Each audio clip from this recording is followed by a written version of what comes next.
Provident fund से पैसे निकालने को लेकर सरकार ने नोटिफिकेशन रद्द करने के बाद कई लोगों के मन में कई तरह के सवाल आ रहे हैं, कंफ्यूजन है। तो मैं चाहूंगी एक एक करके बताइए कि इस नोटिफिकेशन रद्द होने का क्या मतलब है और अब टैक्स नियम किस तरह से लागू होंगे पीएफ के पैसे पर।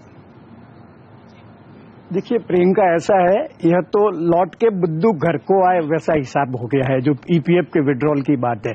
अभी 2 महीने में अपन जो सीखे हैं उसको अनलर्न करना पड़ेगा और जो भूल गए हैं वो वापस सीखना पड़ेगा।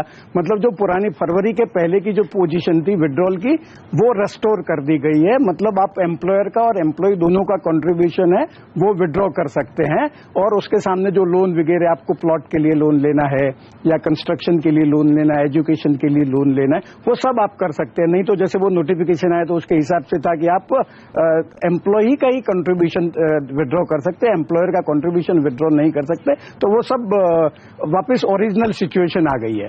तो नए नोटिफिकेशन को बिल्कुल भूल जाइए, पुराने नियम जैसे थे वैसे ही चले आएंगे। एम्प्लॉय कंट्रीब्यूशन अब सब कुछ निकाल सकते हैं जरूरत आने पर।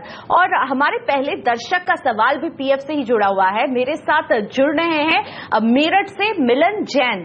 नमस्ते मिलन जी, पूछिए अपना सवाल। सर मैंने ये पूछना था सर, मैंने 13 मंथ्स एक कंपनी में एम्प्लॉयमेंट किया था, तो उसके बाद मैंने अपनी कंपनी चेंज कर दी, तो should I eligible to withdraw the PF amount from that employment और एस्टेब्लिशमेंट?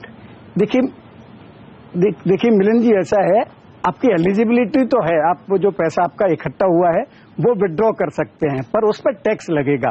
जो ईपीएफ के जो इनकम टैक्स के जो रूल हैं उनके हिसाब से आपका जो ईपीएफ का कंट्रीब्यूशन है 5 साल तक लगातार होना चाहिए। वो जरूरी नहीं कि आपका सेम एम्प्लॉयर से हो। अगर आप नौकरी बीच में छोड़ते हो और पुराना वाला ईपीएफ का बैलेंस नए एम्प्लॉयर के यहाँ ट्रांसफर करते हो और 5 साल तक आपका कंटिन्यूस कंट्रीब्यूशन रहा है, तो आप जो विड्रॉ करेंगे वो टैक्स फ्री हो जाता है। अभी आपके केस में अगर कंट्रीब्यूशन जो टोटल कॉर्पस अगर 30,000 से ज्यादा है तो उस पर टैक्स लगेगा। अभी ये अमाउंट है वो 50,000 करने जा रहे हैं और जो टैक्स की रेट है नॉर्मली 10% है, पर अगर आपने अपना पैन नंबर उनको नहीं फर्निश किया है तो वो 30% के हिसाब से डिडक्ट कर देंगे। अगर आपकी नई कंपनी में अगर ईपीएफ है तो मेरा सुझाव रहेगा आपको जो बैलेंस है पुरानी कंपनी का वो नई कंपनी में ट्रांसफर कर दीजिए, तो आपको टैक्स नहीं भरना पड़ेगा। और चूंकि ईपीएफ का पैसा रिटायरमेंट के लिए होता है तो उसको हाथ नहीं लगाना चाहिए और उसको इकट्ठा होते रहने देना चाहिए। यानी एक फाइनेंशियल डिसिप्लिन को फॉलो कीजिए मिलन। और बलवंत जी ये समझा रहे हैं आपको